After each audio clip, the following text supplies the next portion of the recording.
Hi, my name is Rose and welcome to my knitting tutorial brought to you by allfreeknitting.com. Today I'm going to show you how to do a 3-needle bind-off. Here I have a sample of work on 2 different needles.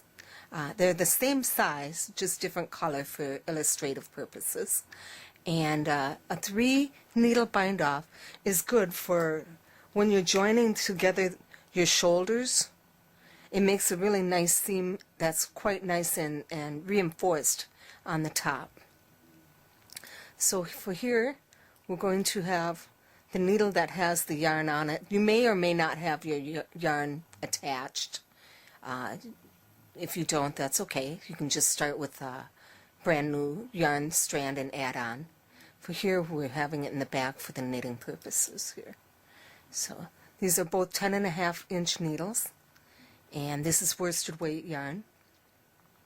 And the basic principle is knitting the first stitch along with the back stitch, front and back together, and then binding off as you go along.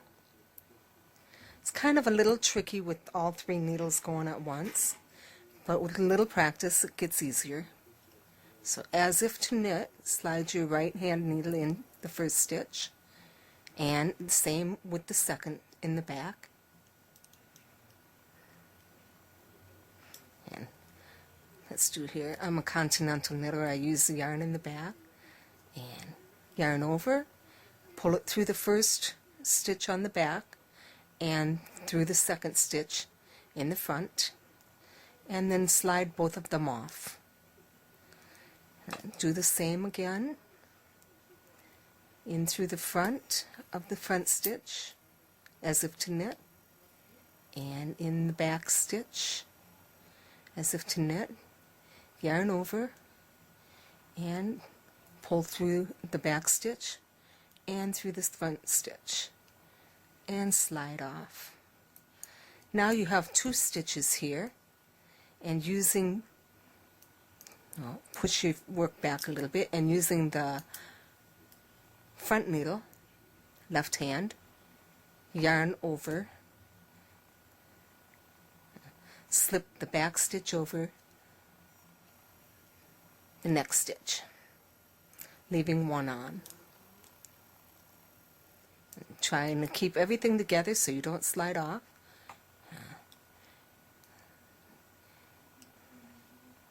Through the first stitch, through the second stitch, pull through,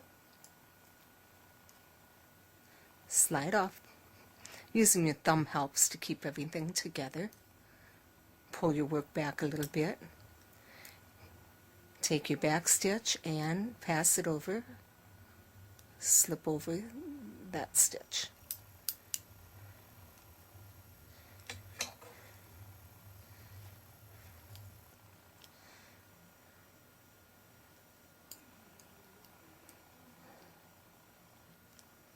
And using this needle, knit over, or slip over, pass over that stitch. I'm going to go through to the end and show you the finished edge. Be right back.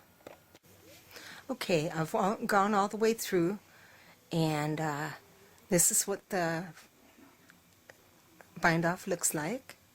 And at the very end, after you've passed over the last stitch, you just take the end of your yarn and pull it through the last loop. And I should let you know that when you're doing this, the 2 sides of the materials should be right side together. Since this is garter stitch and both sides look the same, it doesn't matter which sides are together. And this is the bound off edge, and if this is, say, stockinette stitch or anything else that has a pattern and your right sides are together, this would be the wrong side and this side would be the right side. And this is how it looks on the other side. And it's really nice and stretchy and very reinforced. If you have a pattern in which it's all garter stitch and you like the look of the ridge on top, you can leave it this way as well. So this is the 3-needle bind-off, and if you'd like more tips on knitting techniques and styles and stitches, go to allfreeknitting.com or check out RJ the Irish videos on YouTube. Thanks for watching.